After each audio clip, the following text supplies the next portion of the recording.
Assalamualaikum warahmatullahi wabarakatuh. Saya Nur Aliza Isnaini, NIM 110 dari kelas manajemen C, akan menjelaskan mengenai teori takharah atau tayamum serta akan mempraktekannya untuk teman-teman sekalian.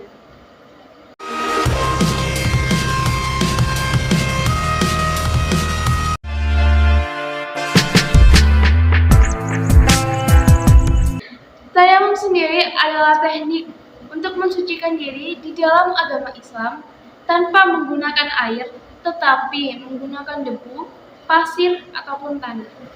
Mengenai tentang mensucikan diri, Allah telah mengaturnya dengan jelas pada firman-Nya, yaitu Al-Quran Surah Al-Ma'idah ayat 6. Wahai orang-orang yang beriman, apabila kamu hendak melaksanakan sholat, maka basuhlah wajahmu dan tanganmu sampai ke siku, dan sapulah kepalamu dan basuh kedua kakimu sampai ke kedua mata kaki.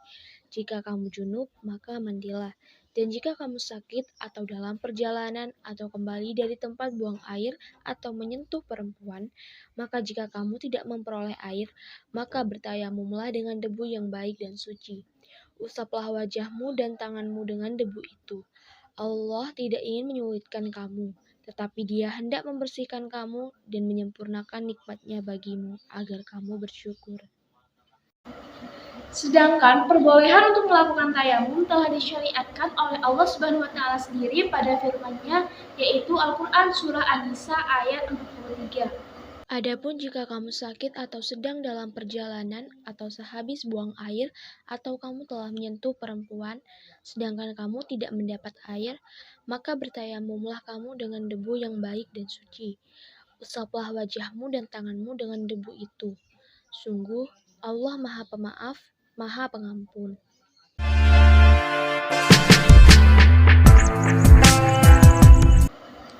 Ada beberapa syarat untuk diperbolehkannya melakukan tayamum. Yang pertama, tidak adanya air yang cukup atau air tersebut lebih diutamakan untuk menyambung hidup seperti untuk minum. Yang kedua, sudah masuknya waktu sholat. Yang ketiga, sakit atau memperlambat sembuh dari sakit, seperti contoh ketika ada luka, tetapi luka tersebut tidak diperbolehkan untuk menyentuh air. Yang keempat, untuk menghilangkan hadas kecil. Yang kelima, mensucikan diri dengan debu, tanah, maupun pasir. Yang keenam, takut habisnya waktu sholat, tetapi air yang dibutuhkan sangatlah jauh.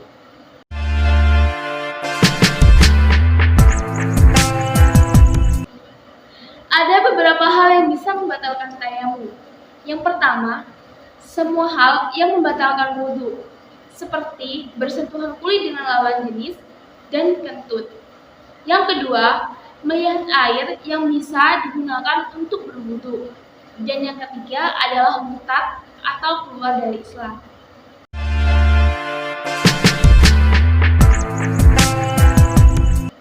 Ada beberapa hal yang dilarang untuk bertayamum.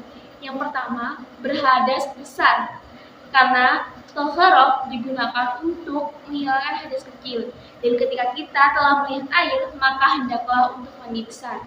Yang kedua, belum masuk waktu sholat.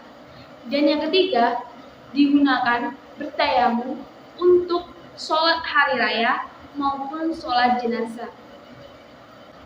Selanjutnya, saya akan mempraktekkan bagaimana tata cara tayamum.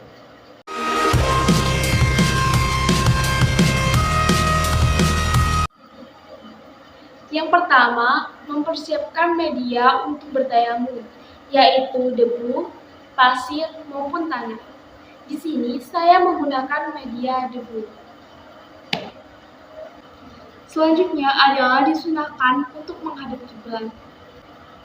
Selanjutnya adalah meletakkan kedua tangan di media debu, tanah maupun pasir sambil membaca niat. Bismillahirrahmanirrahim. Nawaitu tayammuma li istibahati sholati lillahi ta'ala.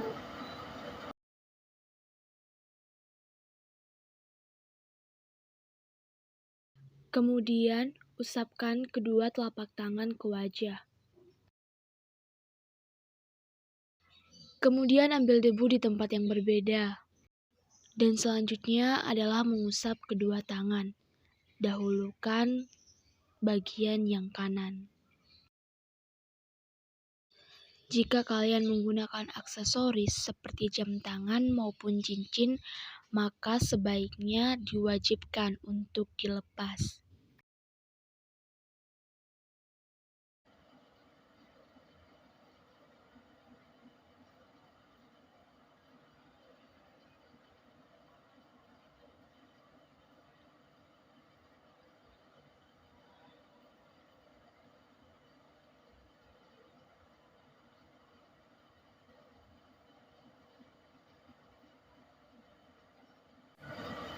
Asyhadu an la ilaha illallah wa asyhadu anna Muhammadan abduhu wa rasuluh. Allahumma ij'alni minat tawwabin waj'alni minal mutatahhirin waj'alni min ibadikas sholihin. Subhanakallahumma bihamdika asyhadu an la ilaha illa anta astaghfiruka wa atubu ilaik. Itu dia tadi penjelasan dari saya mengenai teori tayamum serta tata cara untuk bertayamum.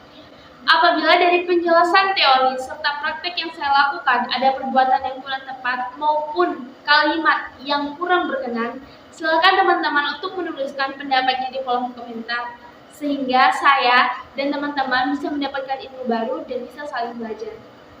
Sekian dari saya, akhirul kalam. Wassalamualaikum warahmatullahi wabarakatuh.